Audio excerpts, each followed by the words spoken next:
All right, everybody, welcome back to another TREX talk. This is, how many weeks ago was it, Charles? A few weeks ago, several weeks ago, after working on the many different projects between now and then. I've lost track of time. But we did the first half of a reading list. We talk about primarily Second Amendment books in that particular stream, so you can go back and watch that.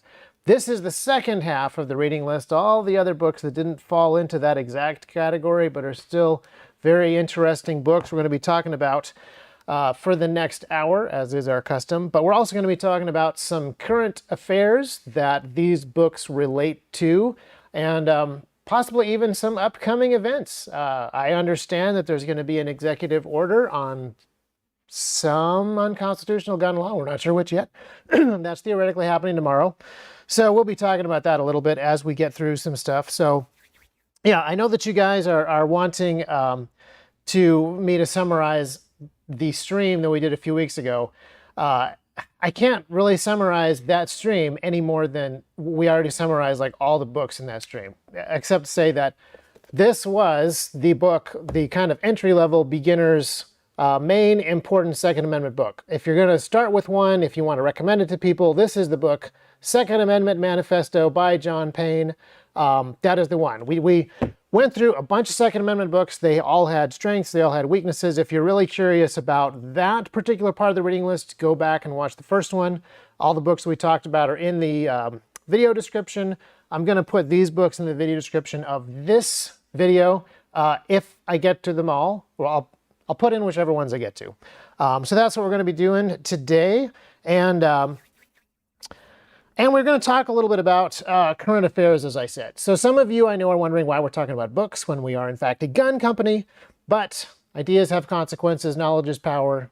You know all those sayings, and you know that those sayings are true. So we are talking about the importance of knowledge and the importance of knowing stuff. And as you may have noticed, it's very difficult to learn things, despite the internet being an incredibly powerful place to get information. It's very hard to know if you can trust the information that is on the internet. You need to be able to verify that from other sources. Books are excellent other sources, particularly when you are studying history, when you are studying economics. Modern economics is basically garbage. You want to read economists who are older. You want to read economists from previous times in history. You want to read about the history of different economics policies that have been tried and failed, not just the modern recent stuff. And there's a bunch of different ways where I think it's pretty obvious that it's just hard to get good information on recent things. Like, for example, just to give one example, Major League Baseball. On Friday, they moved an all-star game from Georgia to somewhere else. Did you guys follow that at all? Don't really watch baseball, but I think they I'm not going to start. Going to Colorado. Yeah, so the point, as usual, the reason that anybody does anything in the 21st century is apparently racism. Doesn't matter who it is. Apparently, the reasons for all decisions are racism, one way or the other. So Major League Baseball moved the All-Star game away from Georgia because of a change in voting law. So there's some new voting laws are going to go into effect in Georgia, and Major League Baseball guys said they were racist because they shortened the early voting time and they cemented the need for IDs and stuff like that. So they're out of there, and they're moving to Denver, Colorado, which turns out actually has voting laws that are just as bad, if that's your definition of bad, shorter early voting times, same requirements for ID, and then they wanted to be anti-racist, and so they left Atlanta, which I believe is the large American city that has the largest ratio of black-owned businesses to white-owned businesses. They left that city and they went to Denver, Colorado, which is basically the opposite of that. So yeah, it's an incredibly empty bit of virtue signaling that doesn't make any sense. It doesn't line up with any of the things that they said that they were trying to accomplish with their move. In the same way that Disney complained about Georgia, I think it was late 2019, there was a pro-life bill that passed in Georgia. Disney protested that pro-life bill by pulling production out of Georgia and taking it to mainland China. They ended up shooting Mulan. I think it's like probably within shouting range of Chinese concentration camps. So yeah, again, very empty virtue signaling move. And it becomes obvious that Disney doesn't really care about human rights issues when they do stuff like that. Major League Baseball, they don't really care about voter reform. They don't really care about black businesses. These things are super obvious to us. So these big companies are punishing the economy of Georgia for some other reason, not related to whatever it is that they say that they're talking about. And understanding why some of these ideologies exist and why people are doing some of the things that they're doing becomes far more apparent when you read about different ideologies or different economic practices throughout history than if you read these big companies' Twitter feeds. And just the way that big tech curates information for you, in one sense, it's fascinating and it's highly impressive, but in another sense, it just makes them completely untrustworthy. So the way that your news feed is curated specifically to you, you get spoon-fed the things that they want you to see, and they hide things from you that they don't want you to see. Like, that's a good reason to go back to books for a bunch of stuff and to study these things in greater detail. And also, they're just the length thing. Like, there are ideas that you can communicate in a book that are really hard to put into a tweet stream.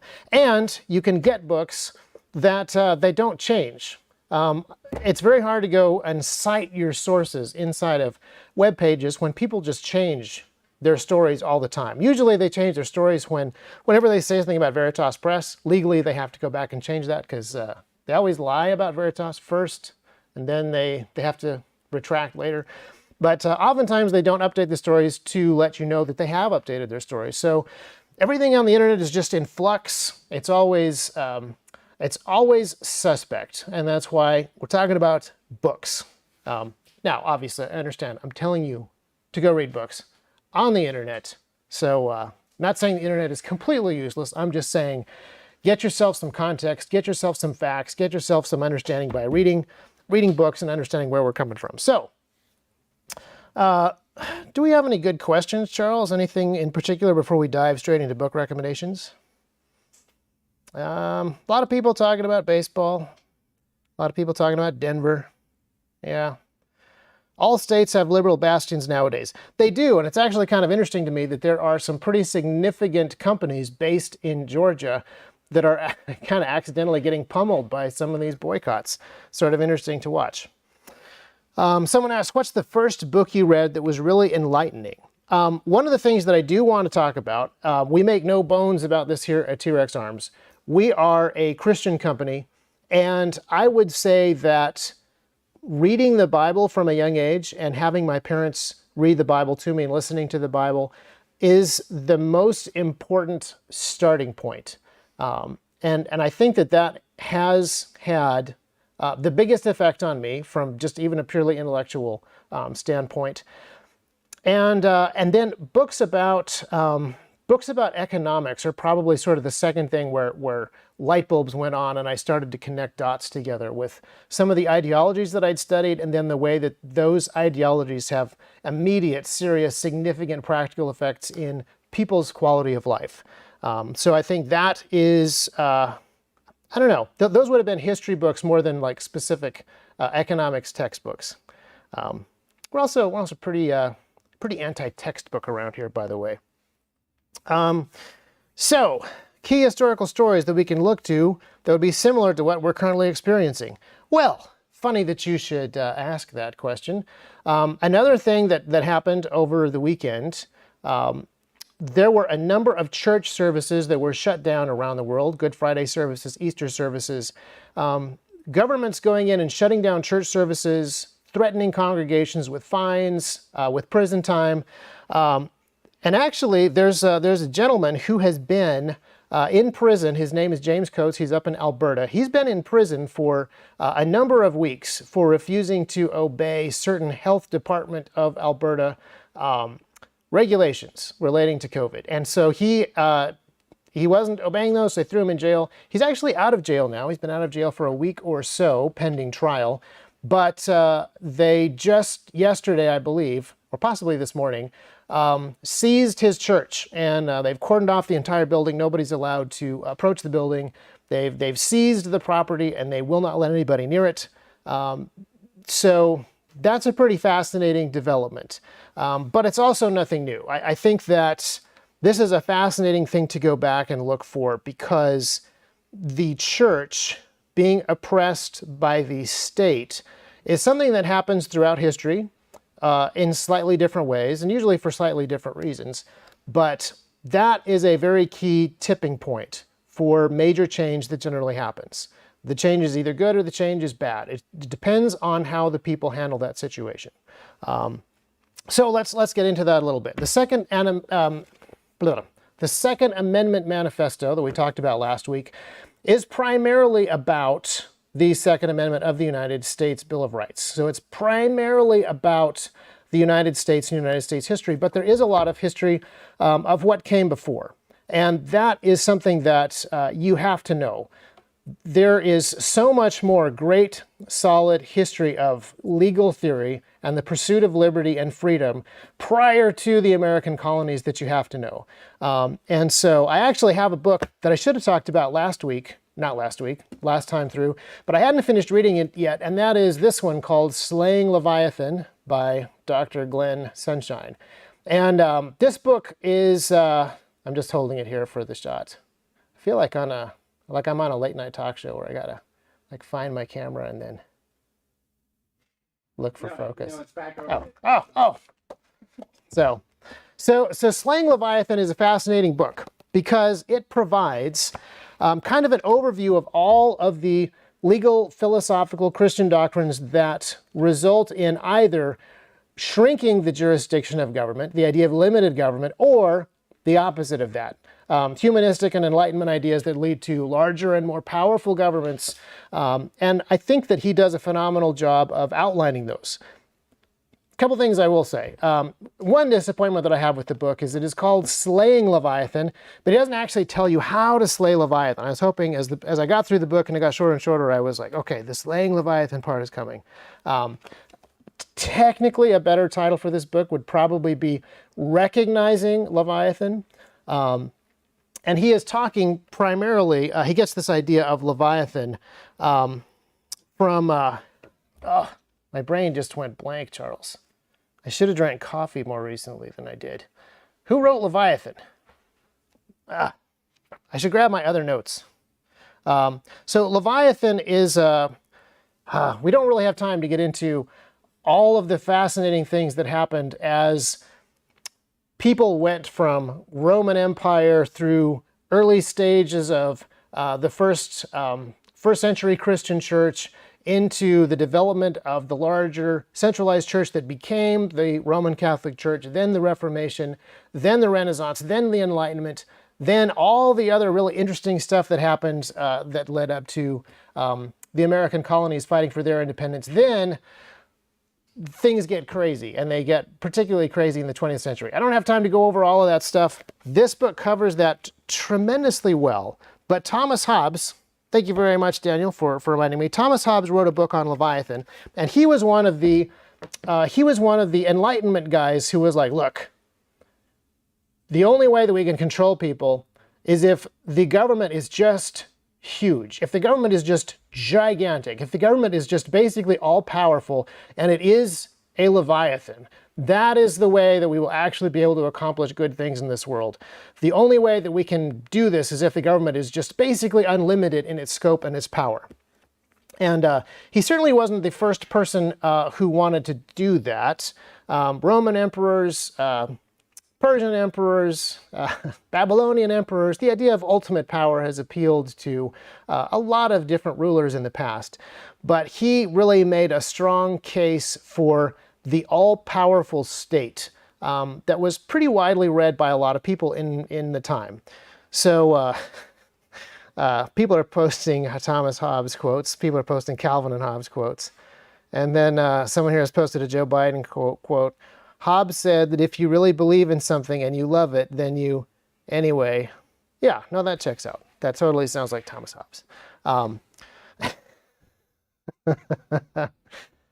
So that is, yeah, so getting back to Slaying Leviathan, Glenn Sunshine is specifically going through the history of the different ideas that have come out of these different religions. Someone says here, talk about reliefs, don't specify religion. Religion is responsible for millions of deaths, so don't give me this thing like religion, blah, blah, blah. No, these are all religions. They are all religions that either believe in the God of the Bible, the God of the Quran, the God of something else, or in the case of Thomas Hobbes, technically he really believed in the God of the state. The state was going to be, and Max Weber said this later, Thomas Hobbes didn't say this. There was a guy who built onto the original work of Leviathan, and he said that the state is God walking on earth. That's what the state is. And there's actually a picture. I'm not sure if we can get this in here, but this is the cover of the original Leviathan book, and what it is depicting is a king who is made up of hundreds of thousands of little faces, and he is essentially a god walking on earth, bigger than all the little tiny people down here. That was the vision that Thomas Hobbes had. It was not that different than the vision of Plato that you read about in Plato's Republic. A state that is so big and so powerful that it has the ability to control everybody, and then everything will just be perfect and it'll be good and everything will be nice. Obviously, our founders did not believe that. They wanted a limited state. They wanted a state that could be contained, that had a jurisdiction that was limited, and that would be enforced by the Constitution that they wrote. It would be enforced by magistrates that swore an oath to uphold that Constitution, and by the people who had the right to keep and bear arms, and the government was not allowed to infringe upon that right. So that is an extremely important philosophical and political principle that comes directly out of Scripture, which you can find in this book. This book does a great job of explaining where some of these ideas came from, how they were developed, how they were integrated, how they were argued against by different people. But I will say that when you get this book, going into it, you do need to understand it from a Christian context.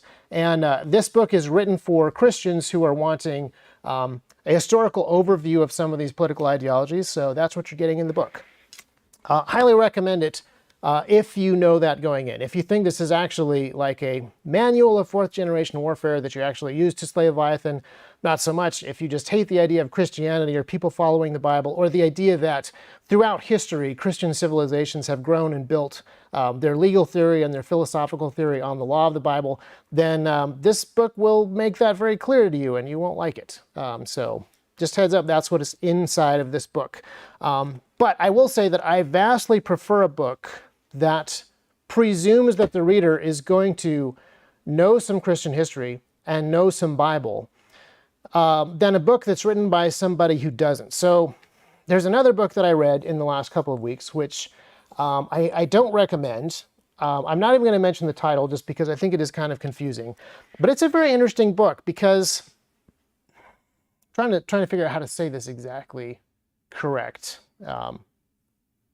The author did a phenomenal job at research. He did a phenomenal job at reading a ton of original source material.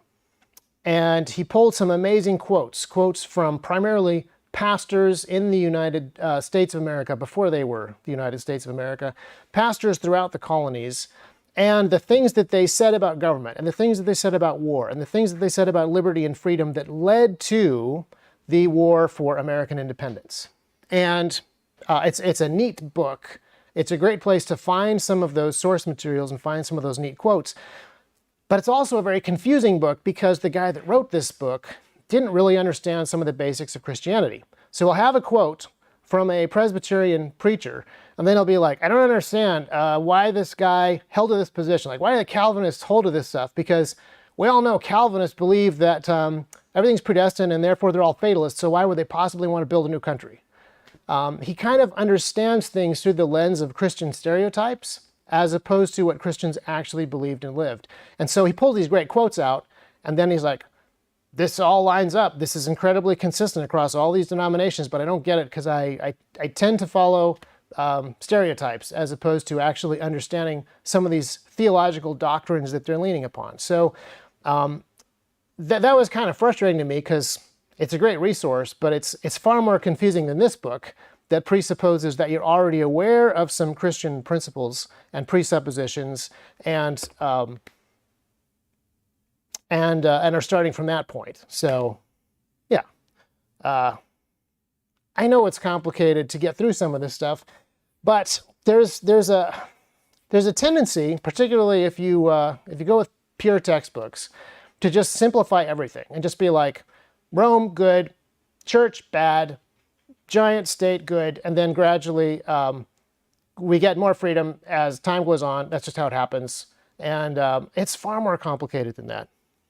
I should do a Jordan Peterson thing where he's just like, I just lost his voice. I can't even do the impersonation, but he's just talking about it's very complicated. It's real complicated. This stuff is incredibly complicated. Now, I will say that I'm starting from the Christian presupposition that the founders of the United States were Christians. They were attending church. They were listening to sermons. They were spending far more time listening to sermons being delivered by guys who were incredibly well-read and incredibly rigorous in their thinking about Scripture. They spent a lot more time doing that than reading Thomas Hobbes. But they did read Thomas Hobbes. And they quote a number of people in the Enlightenment. But if you look at the country that they built and the Constitution that they wrote, it's trying to do the opposite of what Thomas Hobbes wanted to do. So was there Enlightenment influence in America? Absolutely. The idea that some of these pastors were these backwoods, I mean, this is the modern, I guess Hawthorne started this. This is the modern stereotype of the Puritan. Somebody who wants a gigantic government that keeps people stupid, makes them just bow before blind faith, and then executes them if they ever have any fun. That is the modern stereotype of the Puritan. But in the 1600s and the 1500s, Puritans were people who were criticized by the Anglican Church for wearing clothes that were too colorful, and drinking too much beer, and being too happy about the future, and not wanting to obey the king, and stuff like that. It's in many ways the exact opposite of the stereotype that we have now. And that's why when you read books by people who have bought into that modern historical misrepresentation, even when they go back and read some of the historical documents, they're like, I don't get it. I know that this guy just wants people to be stupid. So why is he reading Thomas Hobbes? And I know he just wants the government to be big enough to execute anybody that has fun. So why does he want everybody to be armed and not listen to the king anymore? That makes no sense. Obviously, these guys were just completely incomprehensible and not consistent at all. So I would say learn your history so that some of this stuff can make more sense. How are we doing for time, Charles? We're about halfway in? Yep. Yeah. About 25 minutes. Any good questions so far? Yeah, someone says, Jordan Peterson, Kermit the Frog impression. Yeah, Kermit the Frog impression. Then a little bit of Canadian, okay.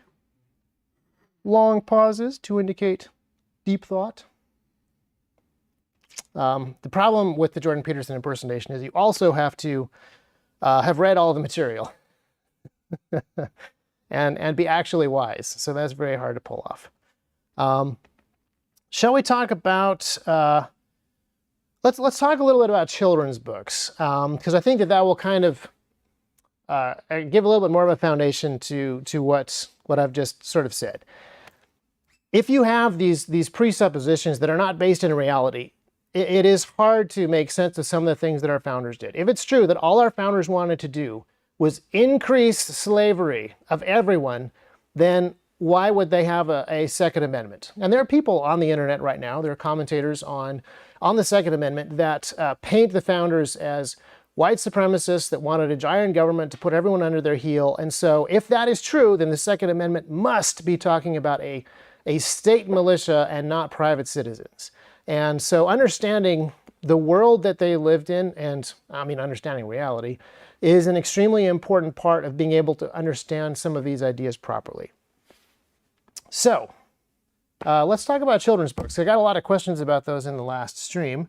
And I have 3 small children who are, they get read to quite a bit. People talking about propaganda. Oh, wait till you see these children's books. Oh, so while we're talking about the Second Amendment, this is Paul Revere's Ride, illustrated by, can you punch in there, Charles, so I can read it? I could turn it around, but then we'll lose focus. Ted Rand. So this is the Longfellow poem. Not a huge fan of the Longfellow poem, but I am a fan of these illustrations. So these illustrations here are not cartoony. They're not, I mean, they're a little bit stylized, but this is good art. I want my kids to be around good art, to be consuming and appreciating good art. And I want something that that does not cartoonify or just make this very real, serious situation that I want them to understand less serious or goofy in ways that are not helpful. So I appreciate books that are realistic in this sense. Now, it's not scary, it's not gory, but just talking about the realities of the situation that the colonists were in. Like, I appreciate books that are not abstract or rather stylized to the point of abstraction.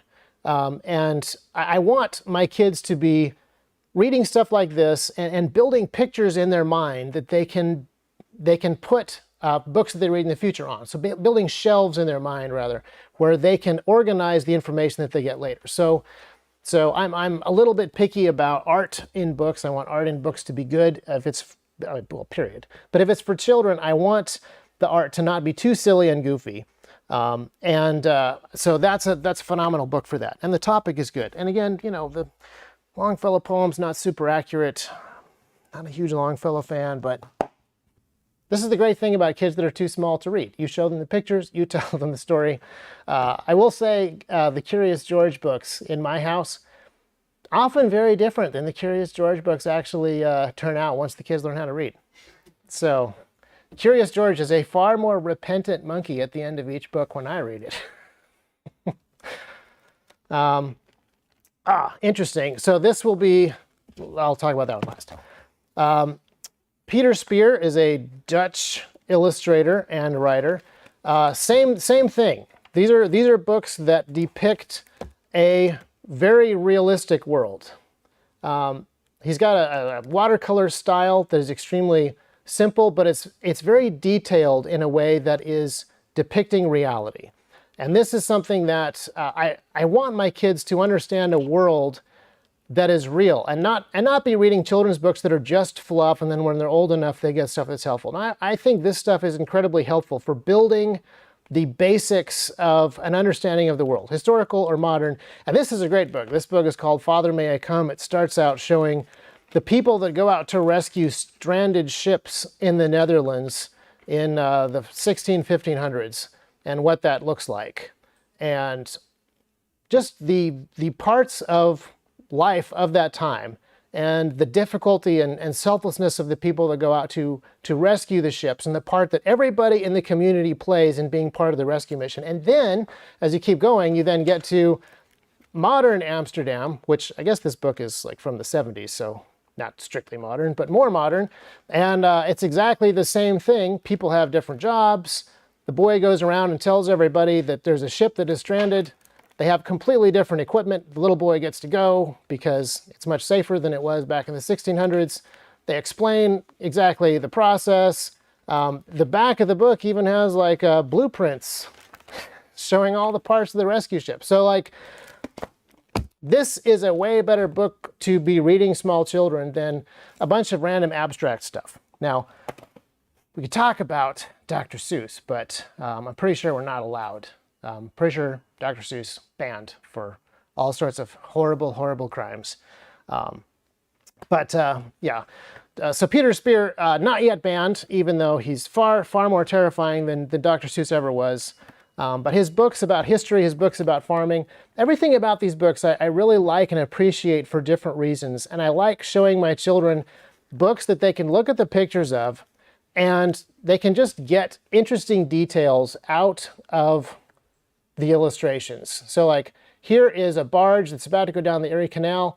We can talk about all the stuff that's getting loaded on there. We can talk about how they take care of their animals and what they feel like. Every picture is just packed with detail, even though it's real simple, real easy to read and understand. So those are the kind of books that I'm looking for my kids, because I want to create some level of, again, I don't have a great word for it, but as they learn stuff, they're building the shelves in their brain that they're going to continue to put information on as they learn it. So books that are realistic and helpful, like The Ox Cart Man, which is a book about family economy. It's a book that, man, LeVar Burton makes this look so easy. Again, colonial family. They farm, they take care of animals, they grow crops, and then every spring or every summer when they're done collecting and harvesting, or I guess that would be fall, They load everything up into the cart, they take it and they sell it, and they buy the tools that they need for the next year's worth of work. And they work together as a family to create products and sell them for money to buy tools so they can continue to grow their family economy. And what a cool message for small children. It's not just what so-and-so did at school. It is a whole bunch of different lessons all in one. I appreciate that a lot about these books. And I'll have some more children's books out there. But some of these children's books, speaking of censorship, Dr. Seuss is canceled. A number of people have been just really hard to come by. Peter Spier books they're so great, they're so inoffensive, they're really hard to find, and some of them are just out of print. And it's not clear what the reasoning is. They're just kind of hard to come by. Another one that you probably have heard of is Richard Scarry. Richard Scarry has a great book called What People Do All Day. But the old version of the book is better because it has a chapter about what mothers do called A Mother's Work Is Never Done. It shows a mom taking care of kids, cleaning up the house. Like, that's one of the chapters that is interspersed with people who are mailmen and people who are building houses and people who work in paper factories. The books that you buy now from Richard Scarry are either counterfeit books drawn by somebody else because the Richard Scarry estate no longer owns the rights, or his own books that have been modified so that the really interesting parts are gone. I'm pretty sure the next edition of What People Do All Day will also not have the chapter on Sergeant Murphy because he's a police officer. Got to defund the police officers, get rid of Sergeant Murphy. Bananas Gorilla. Oh, that might be racist, actually. So maybe that's why that chapter is going to be gone. So, yeah. So what do people do all day? If you can find the old version is cool. Even if you can't find the old version, those kinds of books, I think, are very helpful for children. And they provide children with a kind of an understanding of the economy. People do work. They get money. They're able to spend money on these things that other people have made. That's how the exchange of goods and services go. So that brings me to, I'm not sure how hard this book is to find these days, but it's called Biblical Economics in Comics. Trigger warning, it's biblical economics. So there you go. And this is done by Vic Lockman, who was a Disney artist back in the day, back in the old days. So, I mean, I'm sure he's canceled. But it's a phenomenal book. My kids love to look at the pictures of this book, even though they cannot read the words quite yet. But it goes through basic economics. It's kind of not working to show pictures, but it's really nice artwork, and it shows how economic systems start from the ground up, how you build tools to increase your output, how you are able to take what it is that you've created that's your excess or your surplus, and you use that to increase your capacity. And he goes through everything. He goes through inflation. He goes through all kinds of different economic concepts that are tremendous. And I think he does a phenomenal job at exegeting from Scripture biblical principles of economics that are extremely important. Things like in Proverbs 3 or 4, I forget which it is now. I should have had notes on this sort of thing. The Lord hates unjust weights and measures. And what that actually means in terms of different kinds of currencies that are not money, but currencies that are inflated and not attached to anything, and so they are worth more or less at different times in an unjust way. Stuff like that is inside this children's book, Biblical Economics in Comics. It's fun enough for kids, but it's strong enough for adults. It's probably some kind of motto in there. What other economics books do we have? We should talk about economics, we should talk about history, and then we should probably go to our rogues gallery. What other economics books? Economics in One Lesson by Henry Hazlitt. That's another good one. It looks like a surprisingly thick book for something that says economics in one lesson, but this is just the one lesson is the front. Then there's more explanation and individual cases and further study in the back if you are so interested. So economics in one lesson is great. I think I have the Thomas Sowell book, Basic Economics. You might ask yourself, why does a book called Basic Economics have to be this thick? But, well, it just is. Thomas Sowell is great. He's one of the few people who's still alive that's teaching decent economics at this point. And I recommend that you check that out if you want to do any more contemporary economic study. So these are important books to be reading. Understanding economics is a very important way of understanding kind of the building blocks of civilization and culture. And one of the reasons, going back to what we talked about earlier, one of the reasons I believe that people are boycotting Georgia and various other states for problematic stuff, accused racism and stuff like that. The reason that that is happening is because people particularly want to punish Georgia's economy and transfer that money, that economic success, elsewhere. So take the dollars that they were going to spend in Georgia on shooting Disney Plus TV shows and spend that money in communist China instead, or take the money that was going to be spent on the All-Star game in Georgia and spend that money at Coors Field instead in communist Colorado, prop up that economy just so that there's fairness. Certain economies must be punished for being too successful. Other economies must be propped up because they're not successful enough, because equality in outcomes. That's another point that I forgot to bring up when I was talking about kids' books. I read a study years and years ago from England, and it was a study that basically, or was an article that said, studies have shown that reading to kids is good for kids. Kind of doesn't matter what you read to them, but the more you read to your kids, the better. The better they do, the better it is for them. And since there are children out there that aren't getting read to, you should stop reading to your children because it's unfair. You need to basically hobble your children and nerf them to the level that all other children are being nerfed, so that they can become the lowest common denominator along with all the other kids.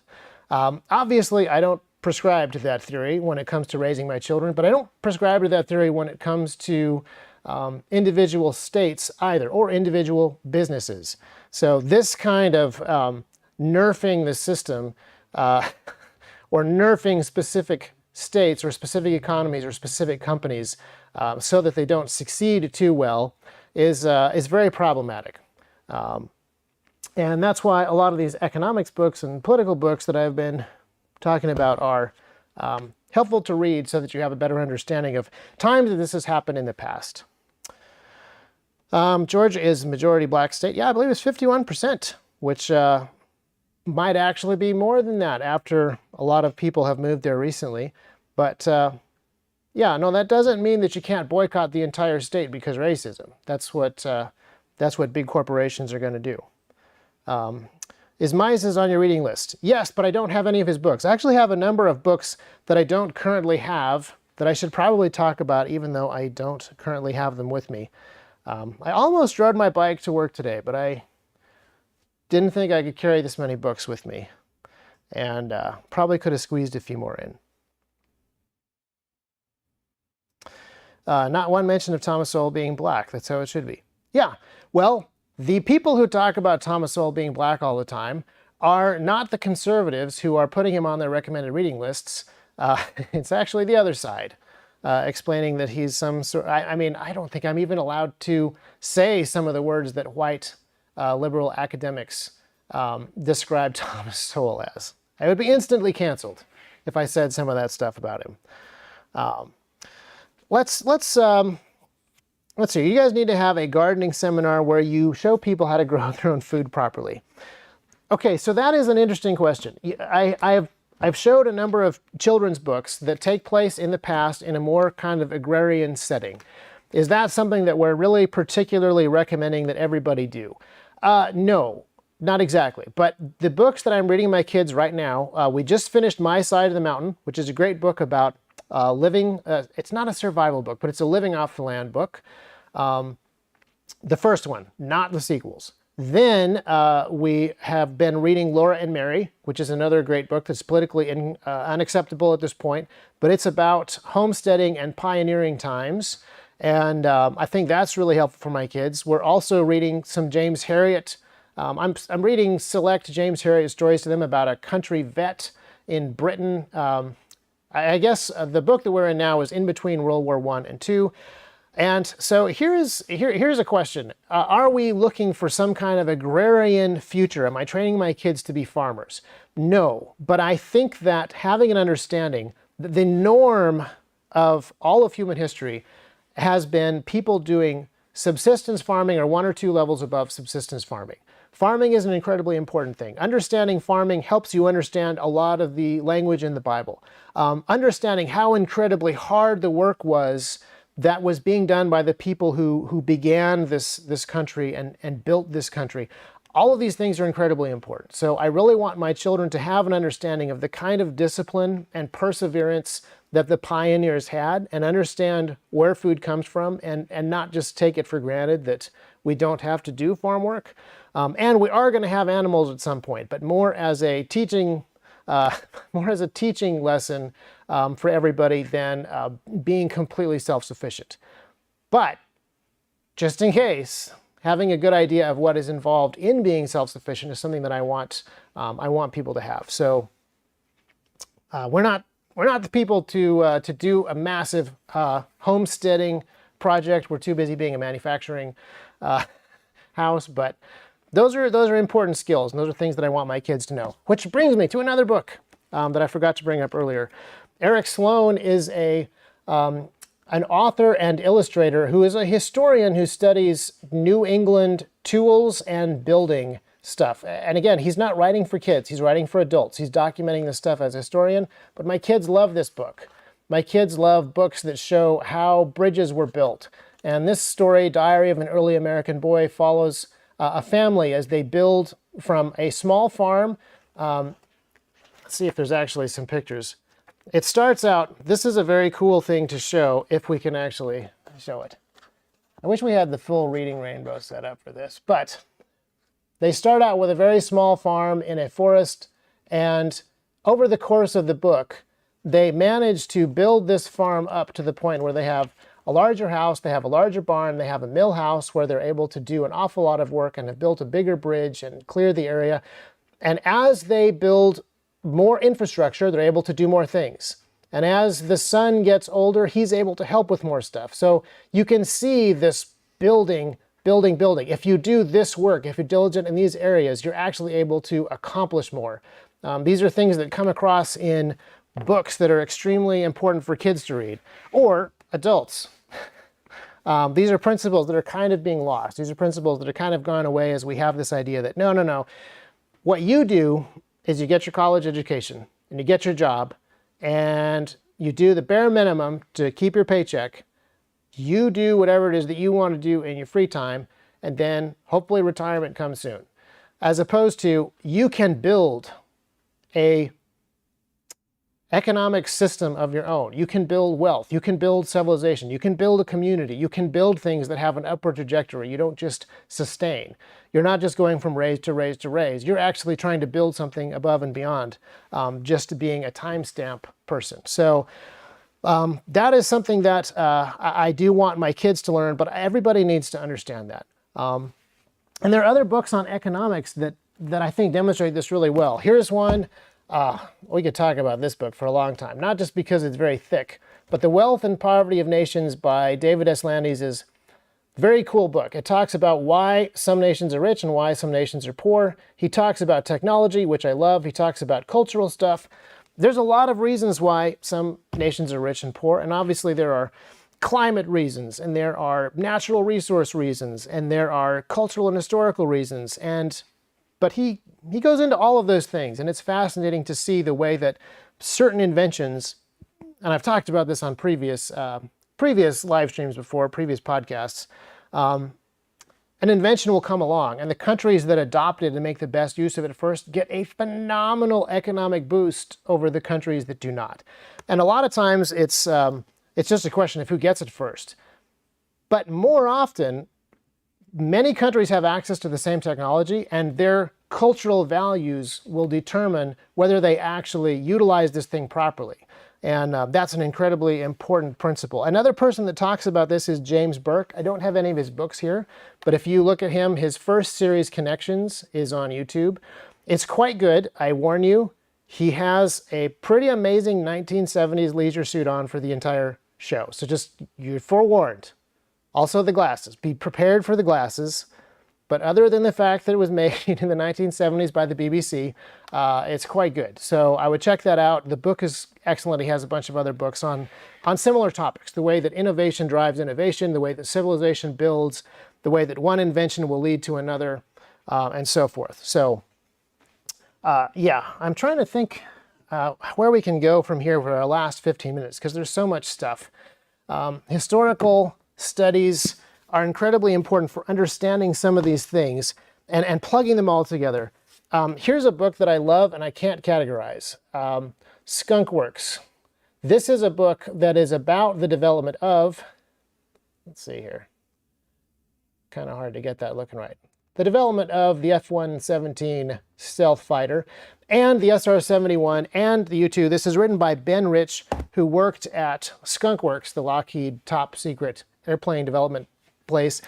The reason I love this book is because it connects so many dots. It's very hard to categorize because it's a book that is about engineering, it's about scientific research, it's about manufacturing, because they had to build a lot of the tools that they needed to build these brand new secret aircraft that were based on scientific research that they couldn't tell anybody about, that they were doing kind of alone. There's business development, there's team management, there's aviation history, there's international espionage, political intrigue, military strategy. It's all in this book because that is driving what they're trying to do. And it happens over decades. So you see all of these things changing throughout history. So this isn't a book on any one of those things. This is a book that if you read about any of those other things, you can see the dots kind of connecting between the different stuff that you've studied, and it makes sense. It starts to bring clarity and context to some of those other things that you've looked at. So if you have any interest in any one of those topics, this book is going to shed some light on stuff you've already read, and it's also well written enough that it's probably worth looking into. Just if you have any interest in aviation, the military-industrial complex, science, engineering, and Cold War strategy from a surveillance and strategic perspective, it's worth looking into. But again, it covers a whole bunch of different stuff, and it's a good connect the dots kind of thing. Business books, political books. So hard, Charles, to know what we should actually do. Well, to finish out the stream. Some people in the comments were talking about current events. And, oh yeah. So I think you mentioned this before, but a lot of what we're seeing now has already happened. Yes. Yeah, there's nothing new under the sun. We're seeing things that are pretty similar to stuff in the past. That's part of the reason that I recommend that you read The Great Christian Revolution, which I did talk about in the last stream. And so many of these resistance to tyranny books, like Doctrine of Lesser Magistrates, the Magdeburg Confession. We covered these in the last stream, but there are people that have faced similar issues to the ones that we have been talking about as a company: gun confiscations, weapon confiscations, a state that is constantly growing in its power and oppressive capability, and what do free men do in that situation. These are things that have been addressed by Pierre Viret in The Christian and the Magistrate. These are things that get covered really well in Slaying Leviathan, the Sunshine book that we talked about earlier. And as specifically relating to America, the Second Amendment Manifesto, probably the best starting point for studying that in an American context. But all of these things that you will read in good, solid, truthful history books are things that if you really think about them, you can apply and get really good stuff out of.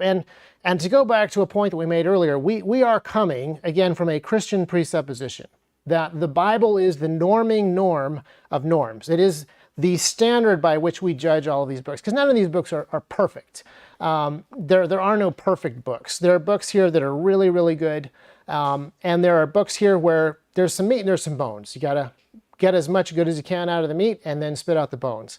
And another book that I wanted, or another idea that I wanted to talk about is there are bad books that are worth reading so that you understand the ideas that are in them. So one of the things that we are seeing in the United States now is an increasing desire for more socialism, more statism, more communism. So it's probably worth actually going through something like the Communist Manifesto or Saul Alinsky's books, because the stuff that's being done today, a lot of that is like they're not even changing their work. It's obvious some of the ideas that they're running with. So reading some of those books, but knowing the context is, I think, extremely important. So in addition to the read list, we've talked about having a rogues gallery. I do have stuff like Darwin and Marx and Engels in my library. And I think that that's very important that you have that and that you're somewhat familiar with it. Now, my kids aren't reading that. I'm not giving that as reading assignments to small children or teenagers that don't have much discernment. But as I want my children to grow in discernment, I actually want them to be able to be aware of that stuff and to be able to pick that stuff apart and to be able to read that stuff so that they know what's happening in the world. And we all need to be striving for that level of discernment so that we can, again, read books that are meat and that are bones, and to read books by some of the bad guys in history. Like, I mean, we were talking about Thomas Hobbes earlier. That's a hugely problematic book, but hugely influential. It's the sort of thing that you should be familiar with, but only if you're able to really understand why the ideas in it are problematic, if you have a larger context, which is why I think that it's really important that we do go back to Scripture being that standard by which we determine what is freedom and liberty, what is righteousness and what is foolishness. That is an extremely important part of all of this. And a lot of these books struggle with that issue because they don't have that standard. So Wealth and Poverty of Nations will point out that there are cultures that are remarkably successful economically and others that aren't for no other reasons than cultural. And he can point out which ones are which, but he doesn't delve super deeply into why a value for human life comes out of one but not another. And why that value for human life results in them ending slavery and using animal power and using wind power and using water power as an alternative to slave power. He doesn't really talk about why that is, but it's pretty easy to read between the lines and know which civilizations are doing that and which civilizations are not. So that is something that I think is an extremely important thing for us to remember as we're reading this stuff. But again, most of the books that are on here, I really do highly recommend these books. But again, in the context of trying to find truth, not just stuff that we agree with, not just stuff that we like, not just stuff that props up our own presuppositions that we currently have and enjoy, but we are trying to understand reality better. We are trying to understand history that is true. We are seeking the truth. And because of that, that's one of the reasons that the Christian position is anti-censorship. It is important that we keep books like Communist Manifesto around. Even though we reject the concepts in them, that's not something that we're trying to get rid of. That's something that we're trying to learn from and overcome. And I do have one really, really bad book, Charles, that I found out about today. Should we close with this terrible book, or should we take another question? Okay, so I'm going to have to do this so carefully. Or not, or I could just not. Okay, so there's a book that is currently on the New York Times bestseller list. It's currently on Amazon. It's currently being sold by Target. So this is a modern book. Yeah, so it's called A Rhythm of Prayer, and it is a collection of meditations for renewal. And it's not written by Sarah Bessey. It's compiled by an editor named Sarah Bessey. So it's a whole bunch of different people that have written these different prayers and meditations. And one of them that I'm going to talk about specifically, if I had the book here, I'd probably read for more than one person. But I'm only gonna read from one person because I have the whole prayer from this one person. I'm gonna get you some pull quotes from it. As a Christian, as someone that believes deeply in the importance of prayer, I apologize in advance for how silly I'm going to make this sound, but it's not entirely my fault. So, the prayer begins, "Dear God, please help me to hate white people, or at least to want to hate them. At least I want to stop caring about them individually and collectively. I want to stop caring about their misguided racist souls, to stop believing that they can be better and that they can stop being racist. So that's the beginning of the prayer. End quote. So, yeah, and I just point out, this prayer is written by an associate professor of practical theology at Mercer University. So this is ostensibly a professor of theology named Dr. Walker Barnes. So, yeah, that's how the prayer starts, and it actually gets worse from there. I just like to point out the person who wrote this prayer is asking for the supernatural power and sanctifying influence of the omnipotent Holy Spirit, of the triune God, to change their heart so that they won't believe that God has the supernatural and sanctifying power to change white people's hearts to be less racist. So it's very problematic theologically, even just like logically and grammatically. Should we keep going, Charles? I mean, I think this is sort of self-evident that it's a problem. And she goes on to say she's not even talking about members of the KKK. She is talking specifically about just good, nice Trump voting people. She says, Lord, if it be your will, harden my heart. Stop me from striving to see the best in people. Stop me from being hopeful that white people can do and be better.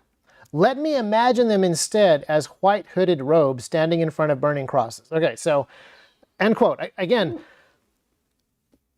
I cannot believe that this is not made up, but it appears to be completely legit. It is on the New York Times bestseller list. It is in Target as we speak. The Amazon reviews seem legit. Dr. Walker Barnes has a page on Mercer University. She has a bibliography. This seems to all be real. And what she's praying here is that the Lord will harden her heart, which is a thing in her defense. This is a thing throughout Scripture. God hardens the hearts of people, but it is the exact opposite of what Christians are supposed to ask for. We are supposed to ask that God would take away our hearts of stone and give us hearts of flesh. The softening of hearts is the thing that we are supposed to pray for. And she's asking that the Lord would help her to imagine these people who are not white-hooded KKK members. She's asking God to help her imagine that they are. So she's asking God to help her have faith in things that are distinctly not true, which is the opposite of the kind of faith that we're called to ask for in the Bible. We're supposed to believe in things that are true and to ask for a greater faith in things that are true. So this is hugely problematic. Free me from this burden of calling them to confession and repentance. Okay, I'm actually going to just stop there. End quote. That's the end of what I'm going to read. She is asking for the Lord to free her from the burden of calling white people to confession and repentance. Which, I mean, this is heresy. Demanding that God allow you to make exceptions from his commands based on a hate that he has commanded you not to have is heresy. Now, that being said, I'm going to buy this book, and I don't want this book to be burned. I don't want this book to be gone. The people who want to erase things from memory and from existence are not on the side of seeking truth. Now, when I buy this book, I'm not going to buy it now. It's already on the New York Times bestseller list, but it's going to be like Prayer of Jabez. There's going to be a million of these things in half-price books and McCall's within a few months. So that's probably where I'll get it. There's going to be a bunch of them, just like Prayer of Jabez. There's still like 8 million Prayer of Jabez books for 50 cents in every used bookstore in the country. This will probably be, not quite as many. So I want to have a copy of this book for a number of reasons, but there is an idea out there on the internet that conservatism in Christianity is the ideology of censorship and trying to destroy stuff. That is just not the case. That is absolutely not the case. When you look through Christian history, you will find Christians dealing with heresy all the time. You will see Christians addressing heresy because that is what they are called to do. They're called to proclaim the truth of the gospel and to fight against ideas that take us captive through empty deception, to fight against lies, but to defeat darkness with light and defeat lies with truth. So there's something that people will bring up in Acts 19 where there were a bunch of people who were saved, and a number of those, I'm reading from chapter 19, verse 19, a number of those who practiced magic arts brought their books together and burned them in the sight of all. and they counted the value of them and found that it came to 50,000 pieces of silver. So some people point at this verse and they're like, no, the church wants to destroy bad books. Now, these were people who were saved, and they were destroying their own property publicly to demonstrate that they turned away from it. There's nothing else in Scripture that says that this is the way that you deal with things that are problematic. And if you look through the early church, like Council of Nicaea, for example, so St. Nicholas allegedly punched Arius in the face, but he did not claim that Arius had never existed.